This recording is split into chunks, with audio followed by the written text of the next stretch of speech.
इस दुनिया में कोई प्यार करने लायक चीज बची है, इस दुनिया में अगर कोई खूबसूरत चीज बची है, इस दुनिया में कोई आए और देखने लायक कोई चीज बची है, तो सिर्फ और सिर्फ हमारे माँ बाप बचे।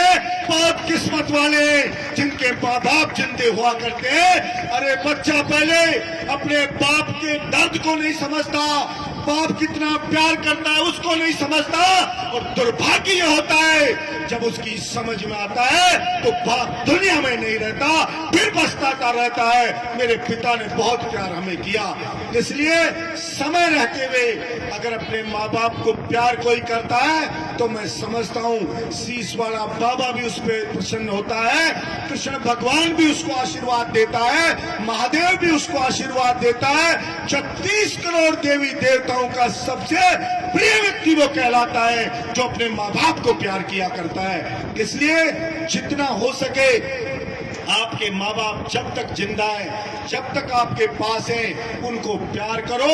और पिता कोई राय दे तो आप उसकी सुनो और उसको सीरियस लो। ये सोच लो कि मुझे ये बनना है, यस बनना है, तो उसे कोई नहीं रोक सकता, क्योंकि प्रत्येक व्यक्ति के अंदर भगवान बैठा है। और चाहे जो आप चाहे जो से करवा सकते हो, लेकिन उसके हिसाब से मेहनत आपको करनी पड़ेगी, उसके हिसाब से सही रास्ते पे आपको चलना पड़ेगा।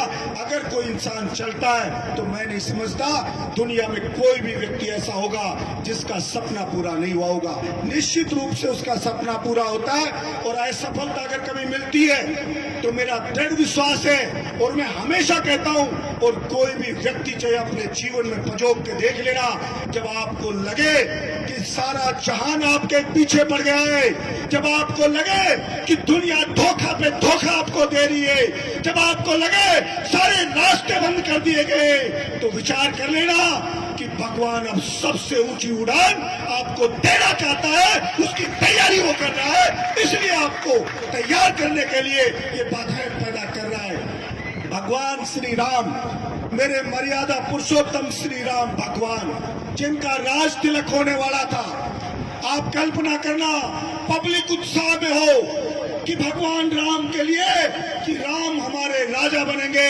इनका राज्याभिषेक होगा, और दूसरे ही दिन उनको वनवास मिल जाता है। 14 साल वनवास में जाते हैं। जब राम अगर तुरंत राजा बन जाते, महाराज दशरथ जी राजा बना देते, तो राजा राम कहलाते।